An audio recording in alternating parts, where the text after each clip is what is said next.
You are now listening to Sanity in the Movies. And I don't know, Ben, I'm afraid people are going to think we're sellouts.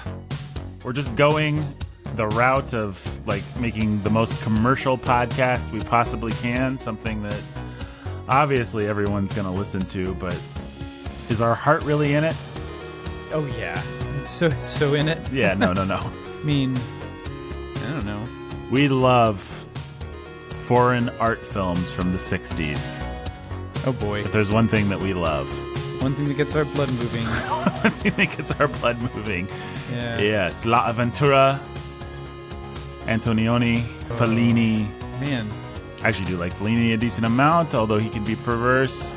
I do not like Antonioni or La Avventura. A movie about rich, decadent people who go to an island and one of their members disappears, which sounds like a pretty cool setup for a movie, I guess. But yeah, then there's like another 2 hours of the movie or something like that, and they're just like, my friend disappeared. Well, we should have sex. Am I remembering this correctly? I mean, more or less. They kind of go looking for her, and then, I don't know. It was terrible. Yeah. It was awful. No, it's one of those movies that does not want to have a plot. Jean-Luc Godard, the man we're actually talking about today, said, a movie should have a beginning, a middle, and an end, but not necessarily in that order. Oh, yeah. That's exciting. Well, Ben, I just made you sit through some of Breathless, the famous Godard film, and a little bit of Weekend. You did. Just to give you the Godard flavor. Jean-Luc Godard, a titan of the cinema. I mean, okay, let me backtrack and do a little table setting here. You are listening to Sanity at the Movies. I am Nathan. That is Ben. Jake is on vacation this week, but he would be here. He's not. This isn't one of those 2001 type situations where Jake would not be here. Would not be here either way. That's right. No. He'd be here. But Jake, you have Jake to thank for this episode. He said, why don't you guys do something about Jean-Luc Godard? I don't know if Jake's ever seen any Jean-Luc Godard, but he just linked to an article that Jean-Luc Godard, that giant of cinema, the premier filmmaker of the French New Wave in the 1960s, very influential filmmaker, had died at, I believe, age 91 or 92. It was news to me that he was still alive, because everybody else from his generation, this is the generation of Akira Kurosawa and Federico Fellini, all these guys that are famous for putting the stamp of foreign film on these great shores of America, at least. Man. When art house cinema kind of became a thing in the 50s and 60s, these were the guys. And very influential. Godard, the most influential of them all, and yet not a single one of his movies is hardly watchable, I would say. Well, oh, man. We'll talk about him. I mean, you don't have Quentin Tarantino without Godard. You don't have modern documentary filmmaking without Godard. You don't have the whole aesthetic of indie film, of anything that's not studio bound, of anything that's handheld, anything that's caught in the moment, anything that's improvised, anything that's spontaneous. You don't have Ben's old pal Guy Ritchie. Certainly you don't have without Godard. You don't have fancy YouTube videos with jump cuts and going between different little titles and clips and stuff like that without Godard. I mean, he is the guy who said, hey, we can do all kinds of stuff with this cinema thing. Doesn't have to be in the Hollywood studio style or in the boring old, as he saw it, French style at the time. We can just make cinema a personal expression of the filmmaker, and it can be done quickly and improvisatorily, and it can be a metatextual conversation between me, the filmmaker, and other filmmakers. I think he's the one who said, because he's famous for his little sayings, he said, the only way to criticize a film is to make another film.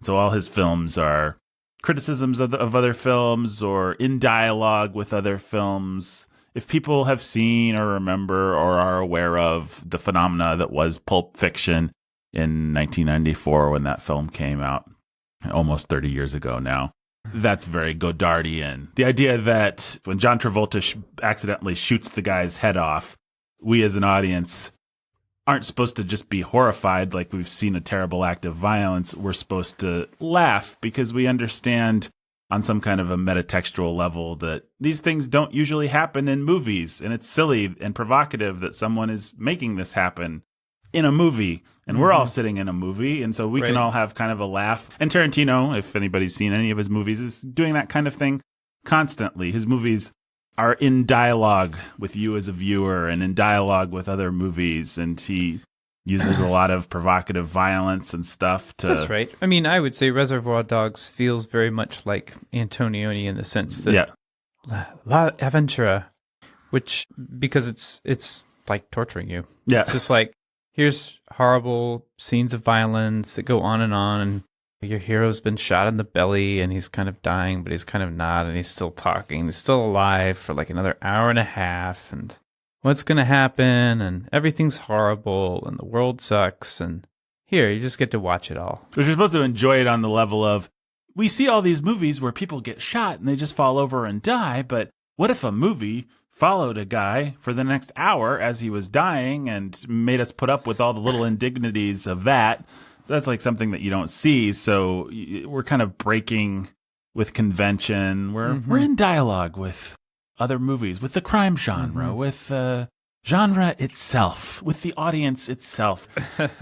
We're doing this whole kind of thing. And Jean-Luc Godard, along with people like Antonioni and people from that era, is the father of this kind of filmmaking as subjective, filmmaking as a personal statement, and filmmaking as in dialogue with the culture and with other art. I don't want to go too far, but if you're like, why should I be listening to this episode?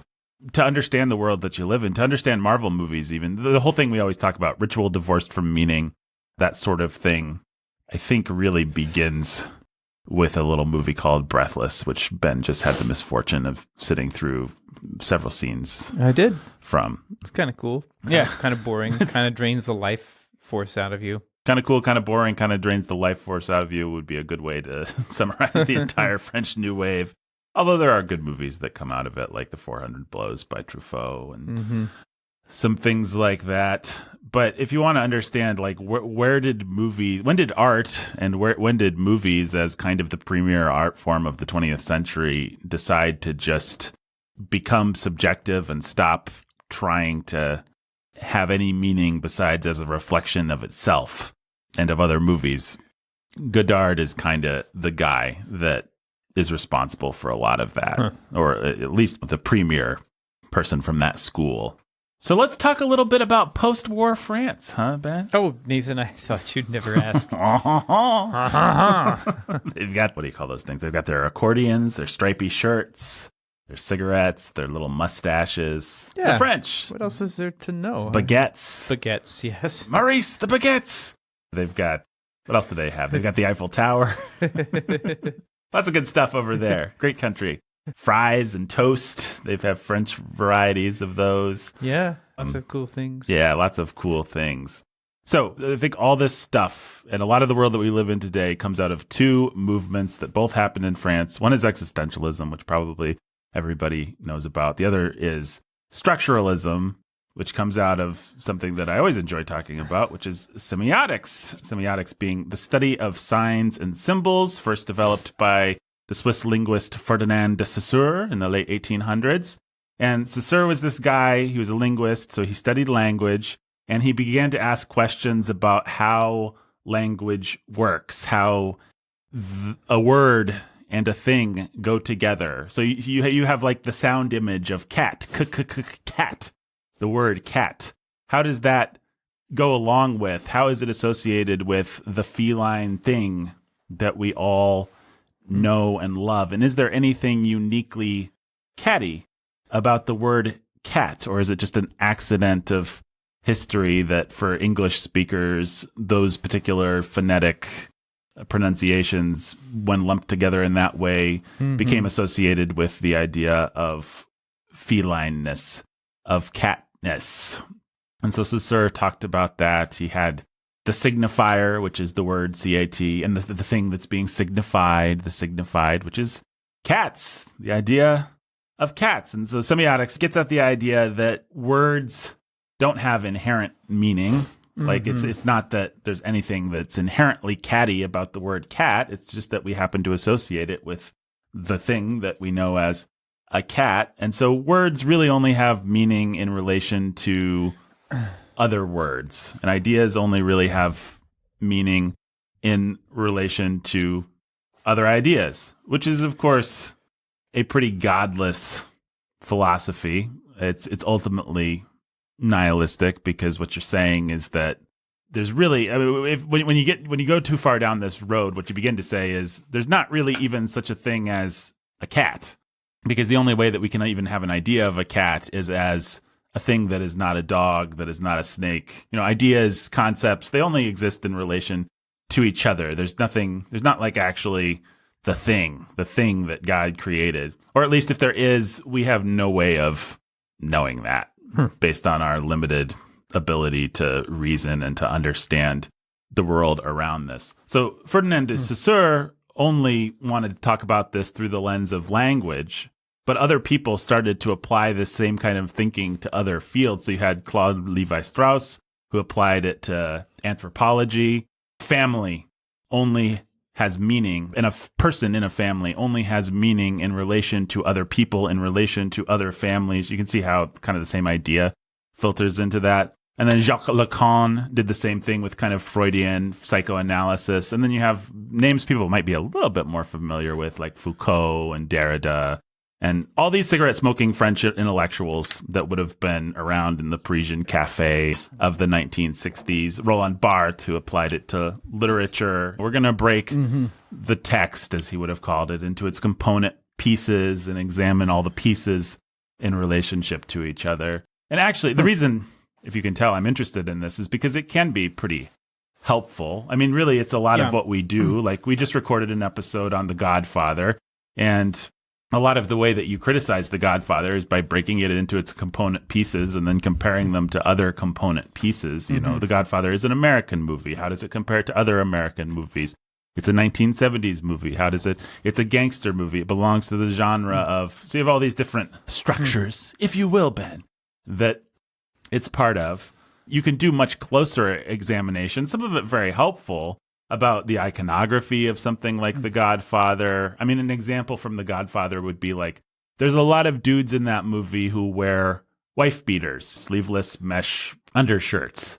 And what is the cultural signification of that type of shirt when you look at it in a movie? When a guy shows up in that shirt with suspenders on, probably, what do you think of? And it turns out it has all kinds of associations. I don't know. What do you think of? You think of first generation immigrants and people who beat their wives. Right. Yeah. People who beat their wives. Guys who don't have, who have anger issues. Right. Guys with anger issues, a certain kind of machismo. Right. Yep. You picture a guy beating his wife with his fists or with his belt or something. So much so that we've named that shirt. Like if I go on Amazon, and I actually do happen to wear those kinds of shirts as undershirts. So if I want to find those shirts, I type in wife beater shirts of all things, and it pulls up those shirts, and I don't give it a second thought. I'm not like, you know what, I'm going to beat my wife, so I need these shirts because she burned the roast. No, it's just like, that's the kind of shirt that I find comfortable to wear under my button-downs that I usually wear. So it's interesting. A shirt has all these connotations culturally that are associated with it. If you're drawing a cartoon and your job is to quickly conjure up in one image, one little, New Yorker cartoon, this guy's a domestic abuser, you draw him in that shirt. I mean, that's just the quickest way to make people understand without even thinking about it who this guy is. And so the fact that The Godfather has a bunch of guys sitting around smoking cigarettes in those kinds of shirts, there's meaning. And then you can really get into the weeds and you can say, well, what meaning did people from 1972 watching the movie derive from that? And then you can really get into the weeds and say, what meaning did people in 1971 making the movie want to put into that? And then you can really get into the weeds and say, now it's 2022. How has that changed? And all of that can be interesting. We both kind of have a love-hate relationship with the critic Walter Shaw, who's very much a structuralist or post-structuralist. Yep. And he's always doing some things like this. Some of it is really helpful and interesting. Some of it is just madness. You can see how this kind of thing can be useful. You can see how this kind of thing can just drive you mad. And you have to understand structuralism as happening at the same time as all the literary movement and the sort of French philosophical movement that was existentialism. So Sartre and Camus and people like that are writing at the same time in the 50s and the 60s. So existentialism just says life is absurd and you have to find your own meaning. And then you combine that with structuralism, which says let's break everything down to its component parts and study those parts in relation to each other. And what you end up with is, as I've said, a kind of nihilism where you just keep breaking things down and breaking things down.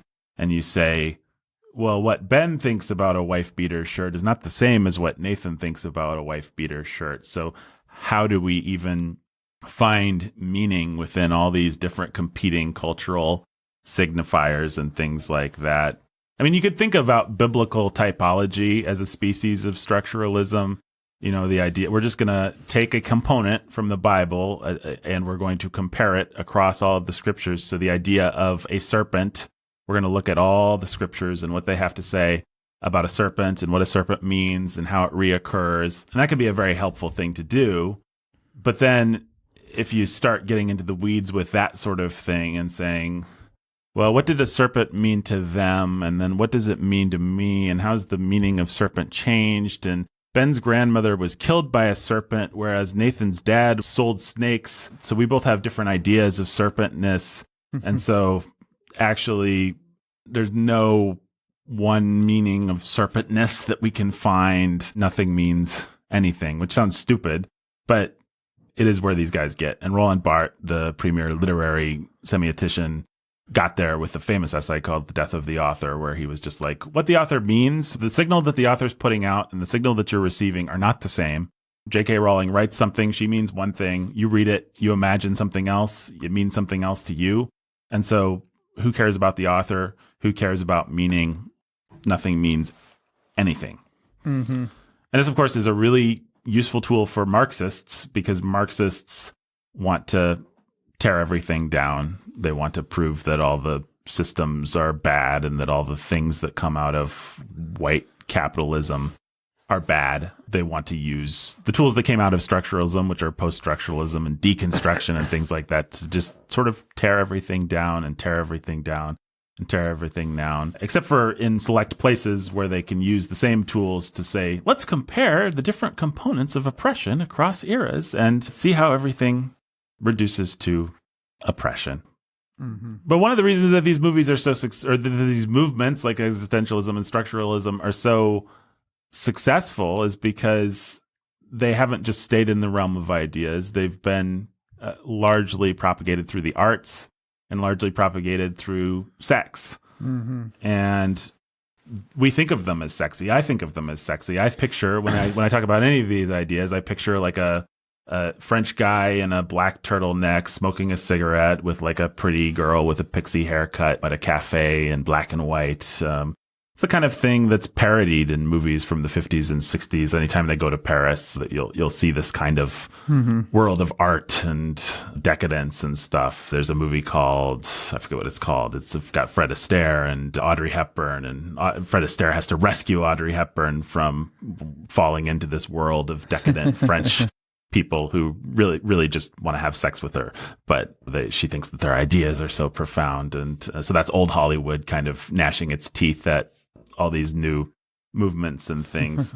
But anyway, all of this blossomed into a lot of French art and French cinema. And Jean-Luc Godard was the guy that took all these things and ran with them and made them big in the cinema. He was born in 1930 in Paris to an extravagantly wealthy, as the New York Times obit that I read today said, Protestant family. His dad was a physician. His mom was the daughter of a banker. And so he just had money, as so many of these famous starving artists did. He just had money and time to spare. And he made friends with a lot of other people who cinemaphiles will know, Francois Truffaut and André Bazin and Eric Rohmer and all these French guys who were bored with current film and were breathing the air of all these ideas that I've just gone through. And they decided we should remake cinema in a revolutionary kind of a way. And so that's exactly what they did. They founded a magazine. It's called Cacheurs de Cinema or something like that. And a lot of the theory that is in your brain today comes from this magazine. Auteur theory, things like that come out of this. So the idea that you think of the director as the author of the work, you wouldn't have thought that necessarily in the 1930s or 1940s. But these new critics from this era premiered this idea, and they wanted to look at a director. So they championed people like Alfred Hitchcock and people whose you could pull out all the themes and do a structuralist reading, basically. What are all the things that we can look at that make a Hitchcock film, and how are they in dialogue with other films, and all this kind of thing. So Godard and his friends are kind of dilettantes. They're kind of dilettantes with money. They decide that they're going to make films, and so they get a little bit of funding, and they make these movies that are in black and white, that are personal, that are quickly shot, that are largely improvised, that are trying to take old ideas like from Humphrey Bogart movies and the things that they liked and thought were sexy and cool, old gangster movies, Jimmy Cagney stuff, trying to take those ideas and be in dialogue with them, but also use the materials of cinema to make a personal statement, which sounds kind of cool, I guess, but what it comes down to is what Ben had to sit through today, which is Breathless was the big one that Godard, his first film in 1960. And I don't know, how would you describe what you had to endure? Oh. Maybe I shouldn't load it like that. There is something compelling about it. I don't. Well, it's not interested in it has a plot, kind of, but it's just interested in the moment by moment, the sense of this decadent loser who's kind of cool, making all these decisions. I'm going to leave this girl, going to steal this car, going to kill this cop, going to sleep with another girl. He's just kind of living moment to moment, commenting wryly on the world. Right. And just kind of existing the movie has all this jazz music, and your hero has a fedora on, and just has this sense of I'm living in this world of, it's like I'm the hero of my own story. Yeah. In a certain sense. But I'm not a hero of any kind. I'm just a decadent guy who does what he wants. And that's all the enlightenment that there is, I guess. What matters is moment to moment, seeing the world in my kind of ironic, ugly way. Right. Which is also kind of cool, because a movie can make things like that cool. Right. And I, as a character, kind of know that I'm in a movie. There's places where he turns to the camera and talks. Makes a wry little comment to it. Mm-hmm. I know that I don't really exist as a literal human being, but that I'm kind of a reaction or a reflection of what the author of the movie must think about Humphrey Bogart and Jimmy Cagney and how he sees himself as a man and what he wants to be. So it's very influential in terms of style. It's handheld.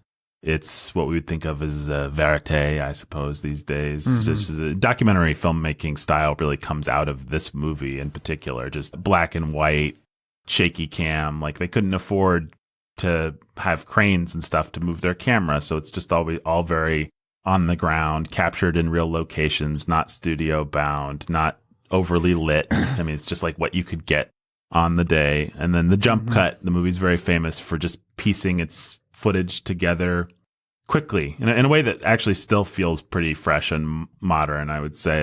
You have to keep up with it. It's a little bit like a Guy Ritchie movie, I guess, or I don't know. He sees a cop coming. You see his hand reaching in the glove compartment. You see him spin the barrel of a gun. Suddenly you hear the sound of a shot and the cop is falling over in the woods. You see his car driving away. You're not getting the material in between that tells you the story. Well, he's waiting for the cop. He's pulling out the gun. You're just getting these little shots. Right. So you watch a commercial today and someone's like, I'm hungry. And then you cut to a wrapper being ripped off of a Snickers bar, and then the Snickers bar going into his mouth, and then little neurons in his tongue dancing. And then it's just a series of cuts, right? It's not, you don't need all the in-between stuff. You don't need to actually sit there in a wide shot and see a guy open a Snickers bar, put it into his mouth, chew, say, that's good. No, you can just stitch together a bunch of stuff to quickly tell that story. And that all comes directly, more or less, out of Breathless and other things too. But Breathless was like the big one that everybody saw and was like, this is cool.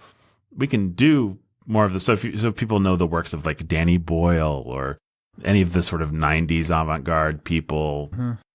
Tarantino, certainly. The great Danny Boyle. The great Danny Boyle. It all. And anytime you've ever seen a movie and been like, oh, this is a movie. Like this has energy and propulsion and music and image put together in a way to not make me forget I'm watching a movie, but remind me that I'm watching a movie. That comes pretty directly out of Godard. So that's stylistically what we have to thank the movie for. But more generally, it does have that idea of the cool existential loner who just beds women and eventually he's going to die, but who cares? Bonnie and Clyde, the movie Bonnie and Clyde certainly came out of this about 9 years later. Some of the cachet of The Godfather, even though it's a very classically filmed, comes out of this. Things like The French Connection, all the sort of 70s stuff is coming out of the French New Wave. And then all the cinema that you get today, down to commercial filmmaking, YouTube videos, things like that, comes out of it too. And it all comes from this film, Breathless. I have a quote here from the critic Richard Brody, which again appeared in this New York Times obit. After Breathless, anything artistic appeared possible in the cinema. The film moved at the speed of the mind and seemed unlike anything that preceded it, a living recording of one person thinking in real time. It was also a great success, a watershed phenomena. More than any other event of its time, Breathless inspired other directors to make films in a new way and sparked young people's desire to make films. It instantly launched cinema as the primary art form of a new generation. So really, arguably, you don't get Spielberg or Lucas or any of the guys that we talk about without the influence of, hey, this is a young guy doing something different and fun and cool, and I could do this too, and you don't have to have this studio giving you billions of dollars. You can just figure out a way to shoot it on location and do all this stuff. All you need to make a movie is a girl and a gun, Mr. Godard famously said. Another one of his aphorisms that I doubt I know he didn't actually keep to it, but in any case, he kept making movies. There's a lot of other famous ones. Feminine is another one. It has the famous quote, we are all the children of Marx and Coca-Cola. Never heard that. Yes, just one of those things that was popular in the 60s as kind of a catchphrase. Oh, what else? Weekend. I made Ben sit through Weekend, which is about 9 years later after Breath. How would you describe that one? Oh, that's just aggressive and screechy and full of things that are just clearly political screeds, scenes that only exist to comment on capitalism and be really annoying. You suddenly cut without context to a car. It's been crashed. There's a corpse in the car. Then we cut to peasants lined up against a wall looking at the car sort of indifferently. Then we cut to a peasant who's kind of smiling while he smokes a cigarette. What does it mean? Then we cut to the girlfriend of the man who was killed, and she's screeching about how it was all the fault of the peasant who ran into the car with the tractor. Yeah.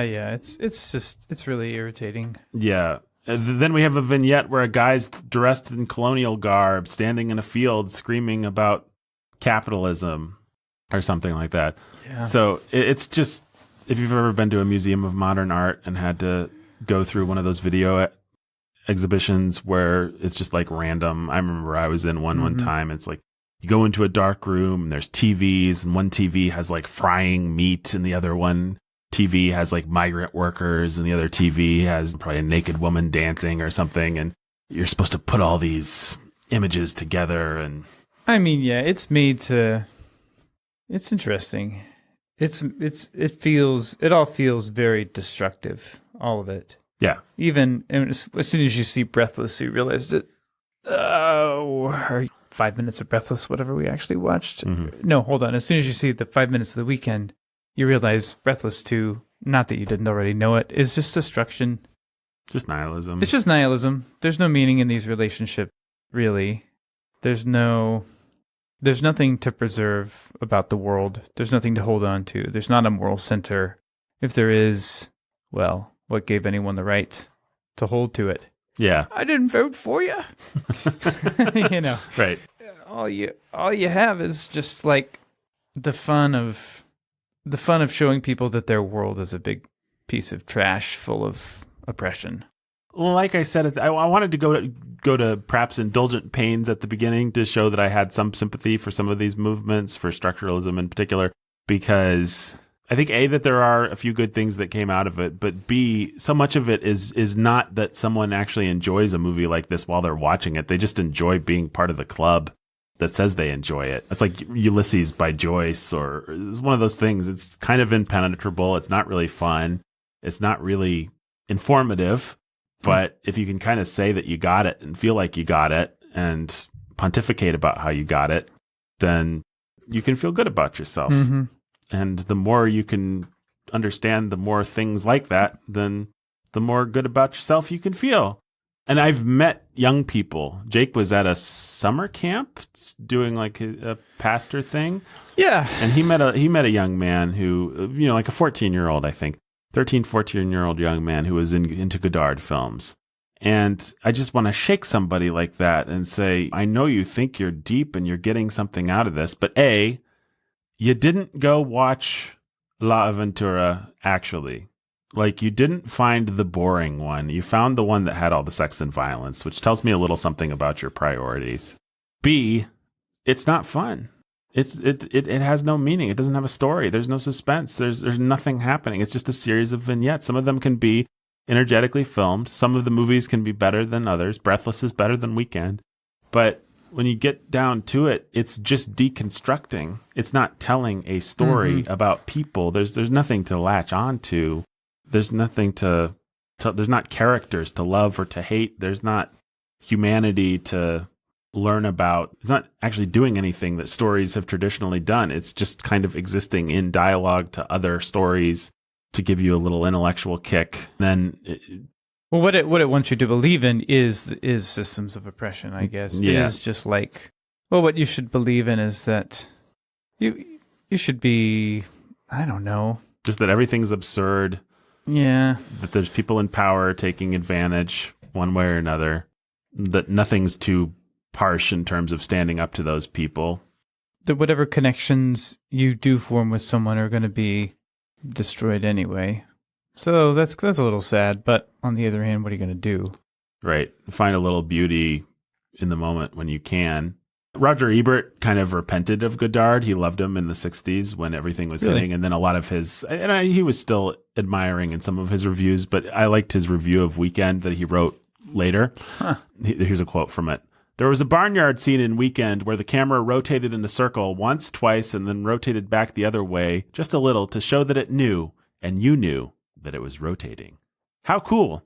And a tracking shot of an unbelievably long traffic jam, which remains one of the great shots, but great about what? I wrote in my original view of that film, quote, at some point we realized that the subject of the shot is not the traffic jam, but the fact that the shot is so extended.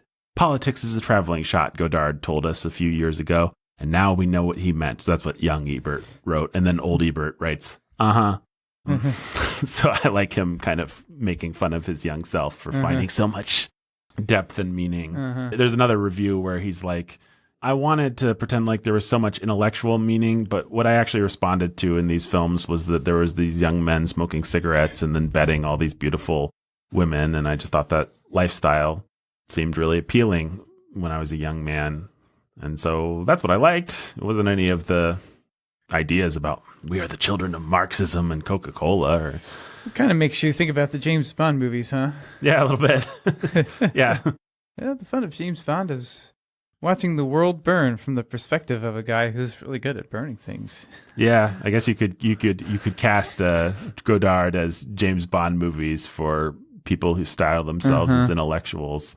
Popcorn eating people still want a little bit of a plot with their nihilism and something to feel about the characters with their nihilism. But Godard's like, who needs plot? Who needs feeling? Let's just have random images and vignettes that barely make sense in and of themselves. And indeed, in the 70s, Godard went so far up his own rectum, I guess I can say, that he shot these weird, esoteric movies that were just collections of images that were supposed to be criticizing capitalism, but they didn't make any money and nobody cared, and he fell out of fashion because there was just nothing to them. I mean, it was just like watching an exhibition at an art gallery. It was just like, what is this?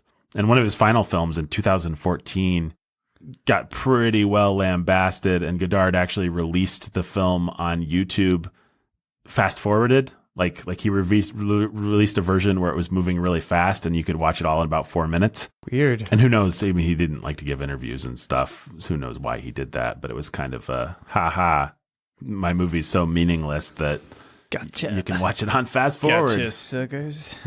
So he's kind of the James Joyce, Ulysses, Virginia Woolf, all these modernists that just want to break things down and defy any kind of conventional narrative, and they just keep moving in that direction until their work just becomes a jumble of meaninglessness that only really important critics and scholars who've given themselves to a lifetime of it can decipher. It's like a puzzle for academics to argue, and the rest of us are just left out in the cold.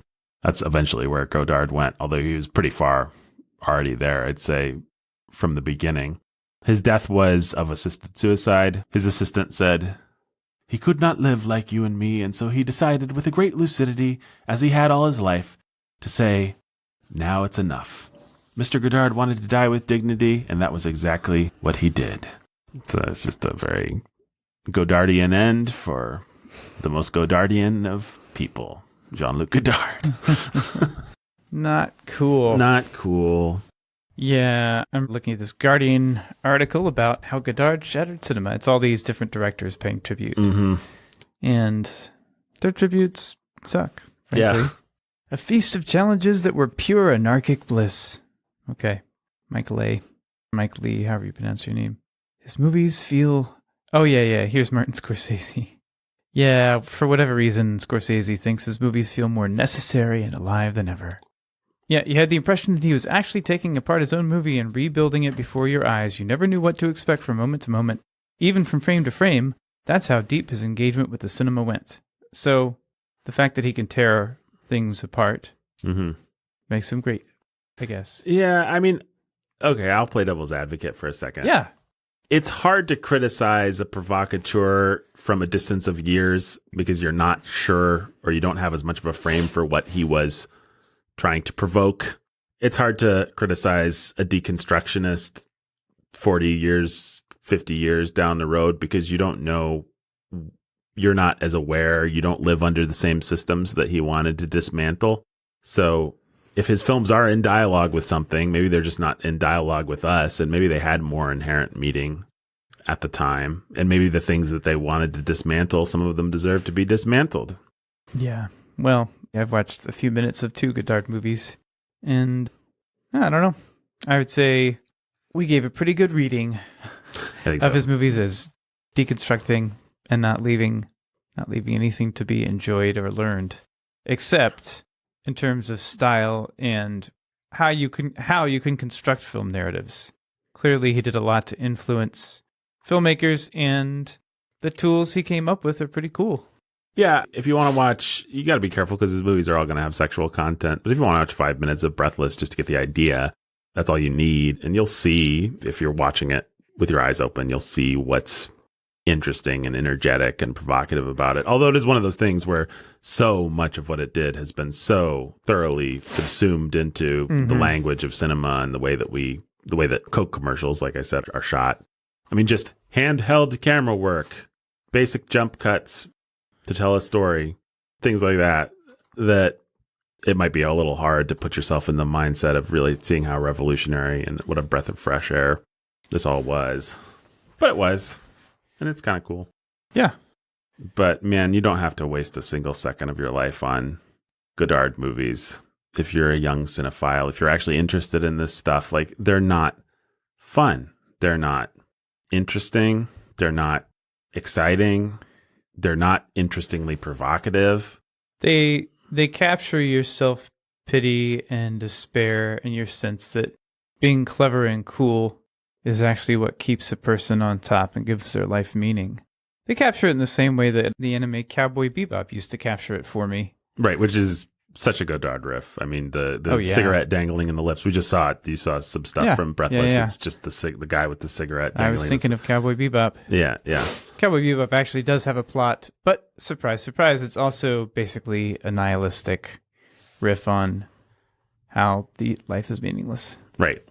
There is something, structurally and semiotically speaking, there is something about a nihilistic story that has a complete story that sort of is self-defiant.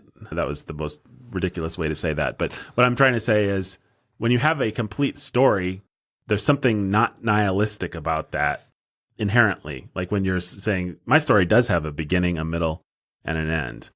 So Cowboy Bebop or the Coen brothers or all kinds of people who are just as nihilistic as Godard, but then they tell stories. I have a little bit more respect for them because they can't quite be as nihilistic as they want to, because just by imposing a story on the sequence of events, they're saying, well, there must be some meaning. There must be some through line. There must be some God of this universe. Whereas somebody like Godard really is trying to achieve a cinema of meaninglessness. He really is trying to strip away story, strip away character, strip away anything but a series of poses and vignettes. And I'm not arguing in favor of any of the other things, but I am saying there is something even more decadent and something even more boring and something even more nihilistic about what somebody like a Godard is doing. And that's why I wouldn't recommend any of his films, while I might recommend films from people who have been influenced by him. I mean, there's a way to make a good movie about how absurd a fallen, broken world is. There's a way to tell that story. But this movie is just, these movies are celebrating it, Yeah, I would say. I think you're right.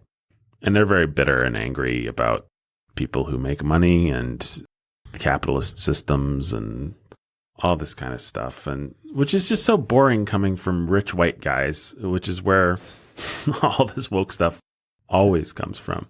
Godard was a jerk to his parents. He took their money. His mom got him a job somewhere, editing film or something like that, and he stole money from that and made her look like a fool. They had a falling out. He didn't even go to her funeral, but he was certainly happy to live off of his mother and father's money while making all these movies about stupid old people with their money and their class and there's just something very ugly about that to me. So I'd say if you're interested in the period, if you're interested in the art films that influenced Martin Scorsese and Steven Spielberg and George Lucas and all these guys, you can watch Akira Kurosawa, we've talked about before. You can watch some early Fellini like La Strada. You can watch, there are good foreign films that got popular in the 50s and 60s, but Godard is really a huge waste of your time. And I think it matters that he died by assisted suicide. He's defiant, God-hating nihilist all the way to the end. Yep. I think it's good to know who Godard is. I think it's good to know what Breathless did and what it sort of bequeathed to the cinema. But you're not beholden to watch all his movies just because he did one thing that was pretty influential. Yeah, anything else to say about Godard or art cinema or foreign films of the 1960s or the French New Wave or any of that stuff, Ben? Nah. It's all meaningless. It really is. It's all...